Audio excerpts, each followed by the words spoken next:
मनुष्य तीन स्तर में चलता है: प्रकृति, विकृति और संस्कृति। जो प्रकृति में जीते हैं उसे मनुष्य कहते हैं, जो विकृति में जीते हैं उसको दानव कहते हैं,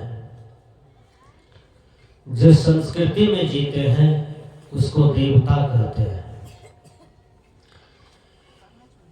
मनुष्य के दो रूप होते हैं, देव और दानव।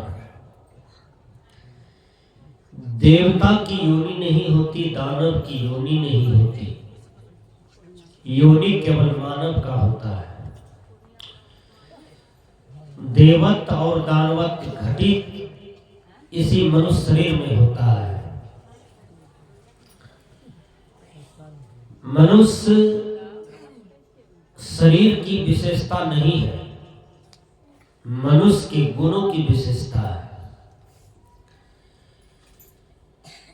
कोई भी व्यक्ति आज तक शरीर से सुंदर नहीं होता है, वह कर्म से सुंदर होता है, अपने आचरण से सुंदर होता है, अपने विचार से सुंदर होता है।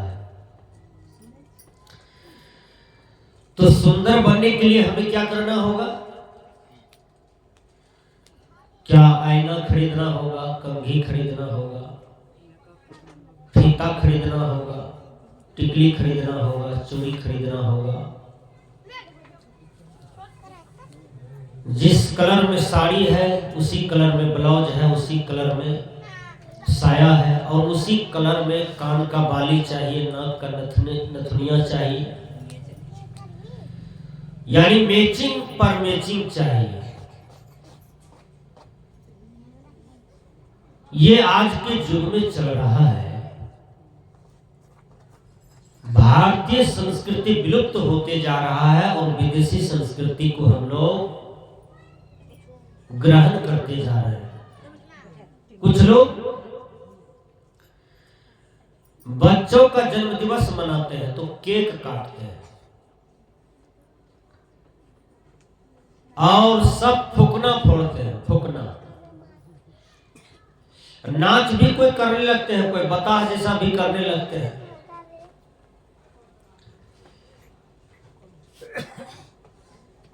Happy birthday to you, happy birthday to you. English शब्द का प्रयोग करते हैं। क्या इंग्लिश शब्द से आपका जो भाषा है, देव भाषा, देववाणी, वह कमजोर है क्या?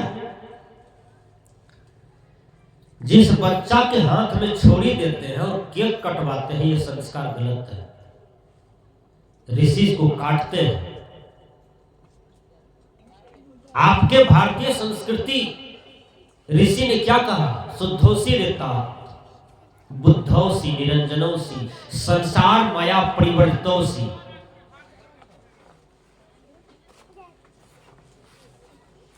आपके ऋषि मुनि ने समझाया कि बच्चा को देवता बनाओ, तो उस बच्चा को बोलो शुद्ध हो, तुम परमात्मा के रूप हो, तुम बुद्ध हो, तुम ज्ञानवान हो। लेकिन जब आज हमारे यहाँ कोई छोटा सा बच्चा जन्म लेता है, उस बच्चे के देह पर कड़ू तेल लगाया जाता है और दादा दादी कहते हैं, बड़ा बमफट पोता है, तो तेल लगा करके कहते हैं, एलसन बैलसन धोबिया के पाटसन कुम्हड़ा के चाकसन, छोड़ा कुम्हड़े जैसा हो जाता है। तो संस्कार जैसा देता है वैसा हो जाता है। दादा दादी यदि संस्कारी होगा तो पोता को संस्कारी बनाएगा। माँ बाप अच्छे होंगे तो बेटा को अच्छा संस्कार देगा। एक भला आदमी फारबिसगंज जा रहा था गाड़ी पकड़ने के लिए, वो पैदले जा रहा था। एक लड़का खड़े खड़ लघु शंका कर रहा था। आजकल प्रणाम चला है, कुछ आदमी खड़े खड़े एक के हाथ से प्रणाम करता है। यह संस्कार बिल्कुल गलत है। हमारे भारतीय ऋषिकार ने समझाया था कि दोनों हाथ जोड़ करके चरण छू के प्रणाम करो, माथा को नीचे गिरा दिया। श्रद्धावान लभते ज्ञानो, जिसका माथा नीचे गिर जाता है उसी आदमी के अंदर में ज्ञान उपज होता है, ज्ञान की वृद्धि होता है, अहंकारी को नहीं हो सकता है। जिस आदमी के जीवन में अहंकार आ गया उसका गुण कला ज्ञान अधूरा हो जाता है। ज्ञानंग भारत क्रिया बिना, जो ज्ञान को धारण भी कर लिया यदि क्रिया में रूपांतरित नहीं है तो उसका ज्ञान उसी के जीवन का बोझ बन जाता है। तो भला आदमी फारबिसगंज जा रहा था, बड़े अच्छे थे, इंसान थे, और खड़े खड़ लघुशंका कर रहा था, छिट्टा पड़ गया उसको जोर से, वो रहा बैलेंस बिगाड़ दिया, लघुशंका करते करते बैलेंस बिगड़ा तो उसको छिट्टा पड़ गया। वो कहा जाते हैं तुम्हारा दादा को बोलते हैं। वो आदमी बड़ा साहस लगाया, बड़ा जोर लगा करके तेजी से गति से गया, उसके दरवाजे पर पहुंचा, मेन गेट के पास गया, गेट को ठकठकाने लगा, फल्लमा भाई फल्लमा भाई। वो बेचारा 2 मंजिला पर टहल रहा था, अब उसको हुरा न फोड़ा, वो खड़े खड़ लघुशंका करना 2 मंजिले पर से शुरू कर दिया, उसी के कपाड़ पर सब पानी चू गया। जब कपाड़ पर पानी चूने लगा तो ऐसे करता है, तो देखा दादा उसका कूदे 2 मंजिला पर से उसी के कपाड़ पर सब पानी गिरा दिया। तब वो आदमी मने मन कहता है कि जिसका दादा नहीं सुधरा तो उसका पोता क्या सुधरेगा, जिसकी मां नहीं सुधरी उसका बेटी कैसे सुधरेगी, हो नहीं सकता। जो मां अपनी बेटी को सौतीन कहे तो वह बेटी क्या बनेगी आगे चलकर के, विचार कीजिए। जो बाप अपने बेटा को साला कहे वह बेटा क्या बनेगा आगे चलकर। बाप बेटा को झूठ बोलना सिखाए, हम अपने आप को सुधार करें। इंग्लिश के विद्वान ने कहा good character is the man foundation of life, अर्थात पवित्र आचरण ही मानव जीवन का स्तंभ होता है। संसार में जितने भी देव हैं, देवता हैं, देवी हैं, उस सब आचरण से बने हैं। कोई ऊपर से नहीं गिरा है, नहीं झड़ा है, सबने अपने अपने आचरण को सजाया, इसलिए आज उसकी तस्वीर सज गई, आज उसका मूर्ति सज गया, आज उसका मंदिर सज गया, आज वह चौक चौराहे पर खड़े हैं। हनुमान जी को देखिए, हर जगह खड़े हैं। हनुमान जी अपने आचरण को सजाए हुए थे। भगवान राम, भगवान कृष्ण का मंदिर हर गांव गांव मिलते हैं, उन्होंने अपने आचरण को सजाया था। तो पूजा चित्र की नहीं होती है, पूजा चरित्र की होती है। आसाराम जी का कैलेंडर घर घर में टंगा हुआ था। आसाराम थोड़ा सा गड़बड़ी कर दिया, समूचा देश का जहां जहां फोटो था लोग फेंक करके आग लगा करके जला दिया। पूजा चित्र की नहीं होती है, पूजा चरित्र की होती है। राम रहीम का कैलेंडर बिहार में तो कम सम, हरियाणा में घरे घर था। राम रहीम का चरित्र जब उघाड़ गया तो राम रहीम का कैलेंडर घर घर से निकाल करके लोग जला दिया और उसको मारने के लिए आतुर हो गया। जब आचरण बिगड़ गया तब तो पूजा आचरण की होती है, पूजा देह का नहीं, पूजा जाति का नहीं, पूजा संप्रदाय का नहीं, पूजा चरित्र का होता है। इसलिए मैंने कहा कि मानव जीवन में 2 चीजें घटित होती है, वो है देवत्व और दानवत्व। देवता बनिए, हर आदमी देवता, आप देवी हैं, आप लोग देव बैठे हैं। बढ़िया विचार की बात परिवार में कीजिए, हमेशा परिवार आपका अशांत न रहे। कोई किसी को गाली मत बकिए, कोई किसी का मालिक मत बनिए, अपने जीवन का मालिक स्वयं बनिए, अपने मन का मालिक बनिए, अपनी इंद्रियों का मालिक बनिए, अपने जीवन का उद्धार का मालिक बनिए, अपने जीवन का कल्याण का मालिक बन जाइए, इसमें आपका भला है। सदगुरु कबीर देव समझाते हैं, ऐ मेरे दुनिया के लोग, मन की तरंग मार लो, बस हो गया भजन, आदत बुरी सुधार लो, बस हो गया भजन। समुच्चे आदत को सुधार लो, तुम्हारा भजन सफल हो। भजन का मतलब ये नहीं होता है जिंदगी भर नाल बजाओ, तबला बजाओ, ढोलक बजाओ, हारमोनियम बजाओ, गाते बजाते रहो। भजन इसको नहीं कहते हैं। व्याकरण में भज धातु है, भज धातु से भजन शब्द निष्पन्न होता है। भजन का मतलब होता है अपने आप को शांत करना, अपने आप को पहचानना, अपने आप में लीन हो जाना, इसी को भजन कहते हैं। सदगुरु कबीर साहब जीते काल में नहीं फैले, कबीर साहब जब चले गए तब कबीर साहब हवा में फैल गए। विचार कीजिएगा मैं क्या कह रहा हूं। कबीर साहब जिस समय थे उस समय बात लोग नहीं मान रहा था, केवल सुन रहा था कि कबीरा कहता क्या है। जब कबीर साहब चले गए तब उसकी बात हवा में फैल गया। हवा कहां तक है बोलिए? समुच्चा वर्ल्ड में है, ब्रह्मांड में है, जहां तक हवा है वहां तक कबीर साहब का ज्ञान गुजरी है, कबीर साहब का ज्ञान चौतसा है, कबीर साहब का बीजक है, समुच्चा विश्व में, समुच्चा वर्ल्ड में फैला हुआ है। क्यों? कबीर साहब ने केवल चरित्र, आचरण, मन, इंद्रियां, समाज सुधार, राष्ट्र सुधार, विश्व सुधार की बातें की थी। जो बात दुनिया में कोई महात्मा नहीं किया वो बात सदगुरु कबीर किया।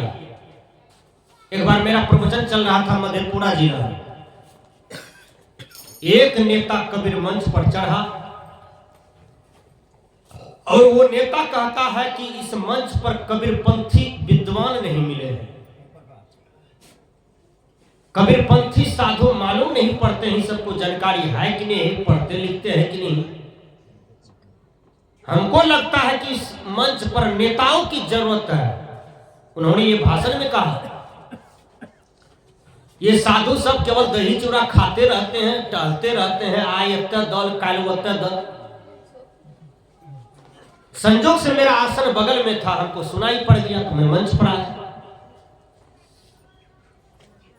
15 मिनट में उन्होंने साधु को इतना उखाई किया कि हमको लगता है कि कोई साधु यदि चंदा भी मांगने के लिए उस गांव में जाता दूसरा दिन तो लोग उसको मारने दौड़ता। संजोग से मैं आ गया मंच पर, मैंने माइक लिया, मैंने कहा बैठिए नेताजी, आप जो बोले हैं कि इस मंच पर नेताओं का केवल जरूरत है, जो नेता लोगों को घर बनवाता है, जमीन देता है, डीलर के मार्फत चावल भेज रहा है, शिक्षालय में किताब भेज रहा है।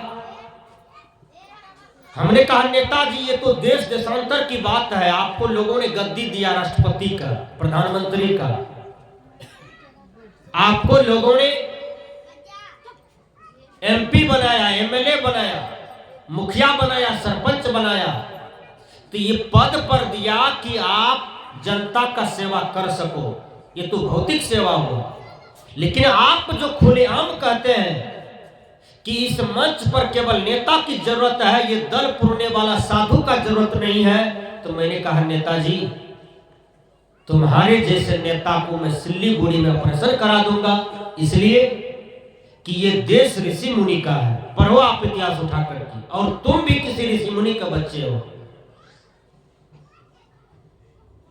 और आप जो बोलते हो कि इस देश में केवल नेता की जरूरत है, तो आज ऐसे ऐसे नेता हुआ जो करोड़ों करोड़ों रुपया पानी की तरह पी गया, केवल परिवार बेटा पत्नी में लगाया और समाज राष्ट्र का रुपया लूट लूट करके जला दिया, और रुपया लूट लूट करके ये बिहार जैसे बिहार में बसे हुए लोगों को गरीब बना करके आज रख दिया है, जिसको घर पर छप्पर नहीं है, पानी चूता है, टीना खरीदने का पैसा नहीं है।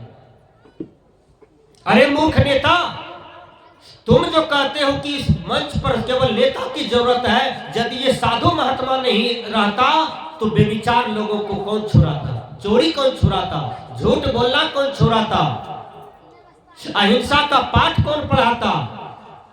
यदि अहिंसा की कोई पुजारी है तो वो नेता नहीं है, वो है साधु, वो है संत, वो है फकीर, वो है महात्मा। आप कहते हैं कि केवल इस देश में नेता की जरूरत है। आप जैसे नेता गांव गांव में सिनेमा घर खोल दिया है, जहां युवक बिगड़ता है, युवतियां बिगड़ता है और समाज में नैतिक पतन हो रहा है। यही साधु महात्मा कम से कम डफली बजा करके गांव गांव में शांति का उपदेश करते हैं, गांव गांव में सुख का उपदेश करते हैं। तब नेताजी का मुंह का चपैया बिड़नी की तरह हो गया, मुंह का लटका के बैठा हुआ था। मैंने कहा आज से कान पकड़ो कि आप जीवन में कभी साधु को उखाई नहीं कर सकते हैं, क्योंकि यह देश साधु का है, यह देश नेता का नहीं है, यह देश ऋषि मुनि का है। यदि कोई नेता बना है तो ऋषि मुनि का कोई बच्चा बना होगा, कोई साधु संत फकीर का वो बच्चा होगा, कहीं कहीं से निकला है, तब वो नेता बना है। लेकिन तुम्हारा मूल चीज है ऋषि और मुनि, तुम जरूर कहीं कहीं से ऋषि मुनि के संतान हो। तब उसका मुकान और लटक गया, सुबह में भाग गया आसन वासन लेकर के, रहबो ने किया वहां। 3 दिन मेरा प्रवचन हुआ, लोग गदगद हो गए, कई जगह कार्यक्रम बढ़ गया। तो कहने का भाव है कि सदगुरु कबीर ने कहा कि मनुष्य जोनी में 2 चीजें घटित होती है, वो है दानवत और देवत। दानव जो होते हैं वो बलात्कार करते हैं। ठीक से सुनिए, हमारी बेटी बहना मकई खेत जाती है घास काटने के लिए, असुर दानव पकड़ लिया, बलात्कार करके ठोठा दाब करके मार भी दिया, बलात्कार भी कर लिया। ये काम किसका है? दानव का नहीं, असुर का नहीं। असुर कहां से आया? इंद्र भवन से। असुर कहां से आया? असुर लोक से आया कि इसी समाज से पड़े हैं। सदगुरु कबीर कहते हैं कि अपने पुत्र को, अपने जीवन को सुर बनाओ, अपने जीवन को देवत्व बनाओ। देवत्व जीवन में सबसे पहले आहार को सुधारा जाता है। महर्षि सुश्रुत कहते हैं रसाद्रक्तम ततो मांसम, मांसन मेदा, मेदा मेद सुअस्ति ततो मजया, मजया शुक्र संभव।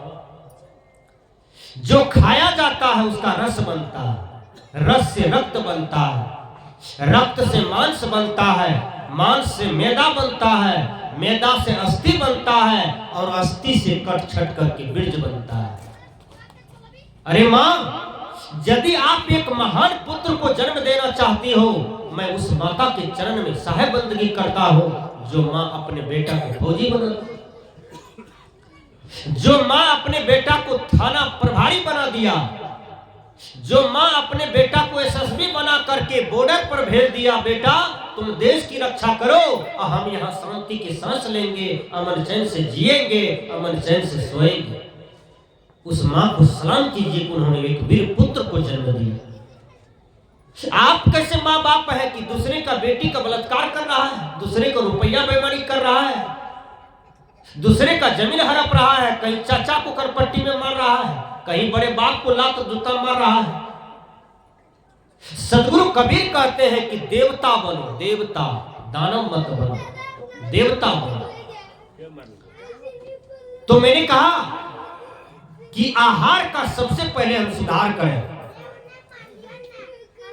जब हमारा आहार सुधरेगा तो सारे व्यवहार हमारे सुधर जाते हैं, हमारा अन्न सुधर जाता है तो हमारा मन सुधर जाता है। भीष्म पितामह को देह में पूरा बाण लगा हुआ था,